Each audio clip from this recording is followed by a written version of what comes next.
Muitos acreditaram que o século XXI seria um tempo de paz no planeta. Mas parece que a realidade tem revelado o contrário. Não se pode mais negar. O mundo está em guerra. Guerras localizadas. Religião e petróleo, de certa forma, movimentam esse conflito no mundo. No que se refere ao campo religioso, eu destaco um movimento de batalha. A guerra contra o Estado Islâmico. Guerra contra o inimigo não convencional. O terrorismo. Mas não apenas isso. Ideologias políticas ainda despertam desconfianças entre os países. Os Estados Unidos e seus aliados ainda não confiam inteiramente na antiga União Soviética. Antiga e comunista. Devo ressaltar. Dizer que os Estados Unidos não confiam na antiga União Soviética é pouco. É pouco para tentar explicar toda a rede de poder que envolve os políticos americanos. O imperialismo sempre quer mais. E para quem duvida que existe um imperialismo americano, basta ver as suas posições. A presença militar e econômica dos Estados Unidos pelo mundo. Pergunta: como os Estados Unidos se tornou uma superpotência? Tenho uma opinião sobre isso, mas eu vou deixar para outro momento. Voltando, temos guerras espalhadas pelo mundo, mas uma terceira guerra mundial pode acontecer.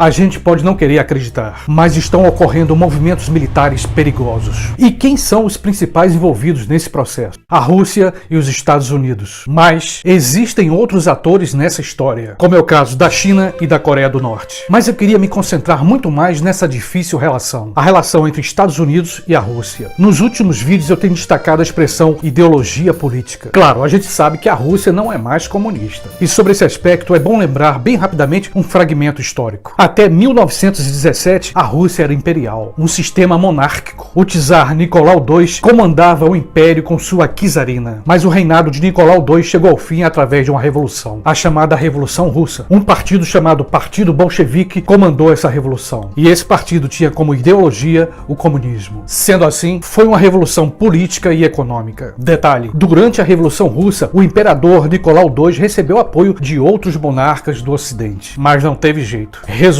o imperador Nicolau II foi fuzilado com sua família e a Rússia virou comunista. Foi quando a Rússia passou a se chamar União Soviética. Esse sistema durou até o fim de 1980. Nessa época surgiu uma figura importante: o ex-presidente da União Soviética, Mikhail Gorbachev. Gorbachev fez uma reforma que fez com que a antiga União Soviética voltasse a ser Rússia. Uma Rússia capitalista. Vale sublinhar, esse ex-presidente está vivo e atuante na política russa e até mesmo na política internacional. Esse importante político afirmou: se houver uma terceira guerra mundial, será a última.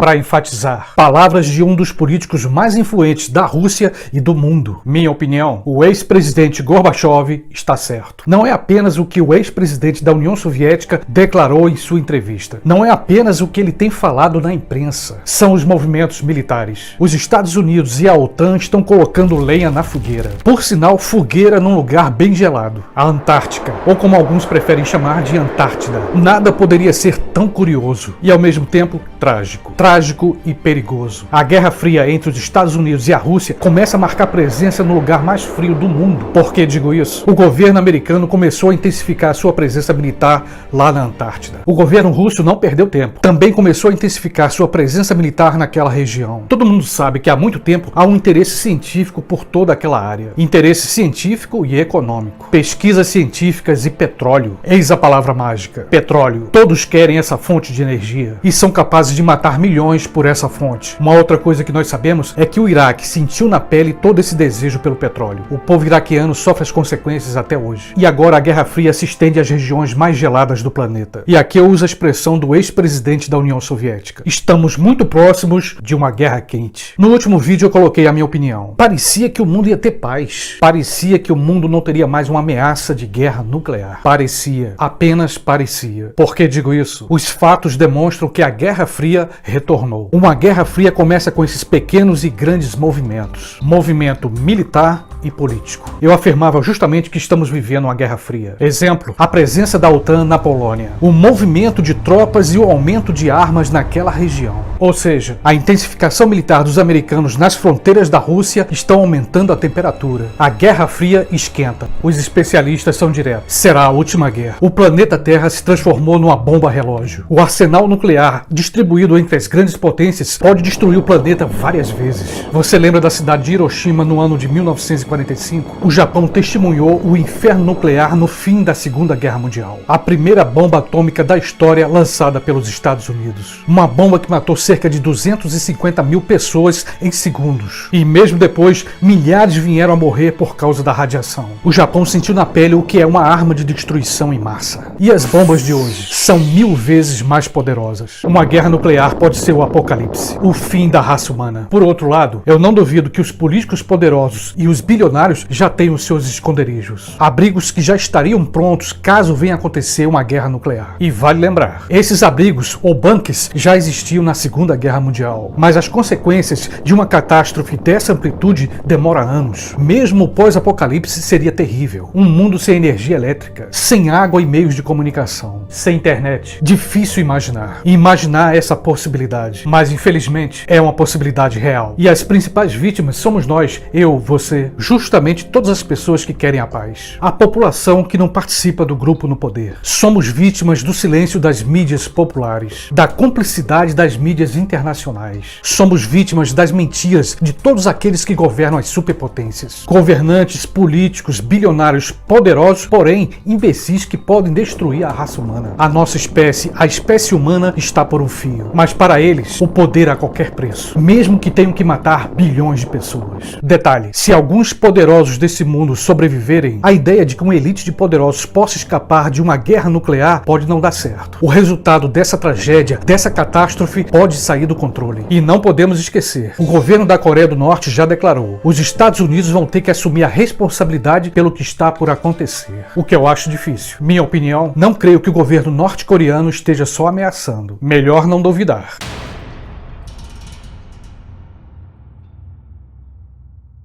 Da mesma forma, não duvidar das declarações da China e da Rússia. A paz só precisa do diálogo. E se isso não acontecer, o mundo, o nosso planeta, pode estar com os dias contados. O relógio do juízo final pode nos lembrar que chegamos ao fim. E o pior, por causa de alguns humanos imbecis que podem apertar o botão das bombas. Alguns políticos mundiais, como é o caso do ex-presidente da União Soviética, estão alertando. Especialistas afirmam: nunca houve tanta mobilização militar como está acontecendo agora. É como se os Estados Unidos e a OTAN estivessem provocando a Rússia e a Coreia do Norte a darem os primeiros passos. Ou o primeiro lançamento de bomba nuclear. Talvez alguém pergunte: eles não estão preocupados com a humanidade? Não creio nisso. E vou te dizer, tenho medo como qualquer pessoa. Mas se a nossa espécie não pode ir além disso, dessa involução, que assim seja. No entanto, outras leis da natureza podem provocar o apocalipse. Podem trazer sobre a humanidade o juízo final. Vamos continuar observando. Continuar torcendo pelo diálogo. Nossas vidas dependem disso. A vida, a preservação da raça humana está em jogo. Não se trata de um filme. Não se trata de uma ficção. É uma possibilidade real. Ainda acredito que existem políticos bem intencionados. São poucos, mas existem. De todo modo, que a gente possa refletir sobre isso. Que a gente possa não permitir que a esperança nos abandone. E sempre será em nome dela, da esperança,